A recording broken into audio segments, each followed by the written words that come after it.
mbokk yi xool leen lii ay téere la subhanallah kenn mu laa doon waxtaanal ndeysaan ci ndimbal borom bi subhanahu wa taala mu dem ba ndeysaan tekki téere yu mu doon takk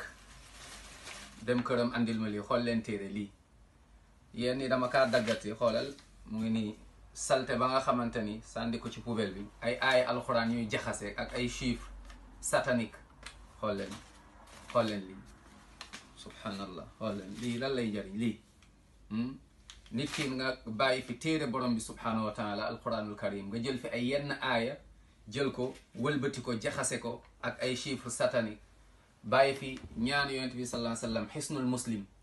téere bi jullit bu ne na ko am lépp loo xam ne soxla nga ko pour yàlla protéger la incha allah taala di nga ko fi gis muy la citadelle du musulman jullit bi lii na ko doy bul dem ci njabarkat bul dem ci seetkat yonent bi sallallahu alayhi wa sallam nee na képp koo xamante ni yaakaar na keneen ku dul yàlla wóol na keneen ku dul yàlla jàpp ni lii moo lay njariñ wala boog lii da lay dàqal lor nga dee ci bokkaale boobu subhanallah aljanna xaram na ci yow doo dugg aljanna abadan te loo mës a def lu baax lépp yàlla bëggatu ko subhanallah loo jaamu yàlla lépp da nga koy perte boo deewaaleeg moom yóbbaale ko lii lan la lay njariñ lii foo koy yóbbu sa bàmmeel lii dina la topp lii xool leen subhanallah xool leen lii jullit ana alquran ana téere borom bi subhanahu wa taala ana ñaan yonent bi sallallahu alayhi wa sallam jàngale kon nañu lii doy bul dem ci njabarkat bu dee mbokk yow takk nga lii tekki ko bés ni ki tey lii du la aar du aar sa mooy fi ngay jaayee ñoo xam dañ koy takk wala boog sa ndigg dindi ko nga wóolu yàlla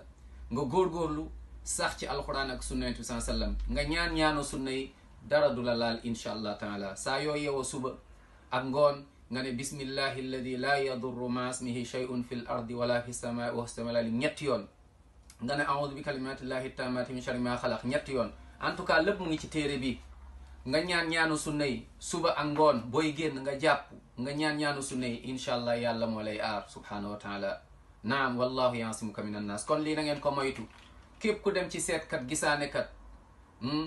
ñu lay jox yu mel nii nga dem foofu boo jullee 40 jours yàlla bugg ko yàlla nangu ko te nag bu la waxee nga gëm nekkatuloo jullit génn nga ci lislaam subhanallah ñaati ci ay jullit ñaati ci këru jullit di ko takkal seeni doom seen njaboot te kii nii nee na problème yu dul jeex la am day leb di ko yónnee ay sëriñ pour ñu defaral ko lii nee na daf ko rëccu sax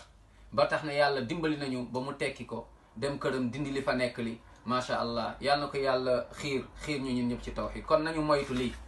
lii képp ku am téere kuy takk téere na nga ko dindi te yàlla rek a tax incha allah yàlla na yàlla xiir ñu ci alquran ak sunna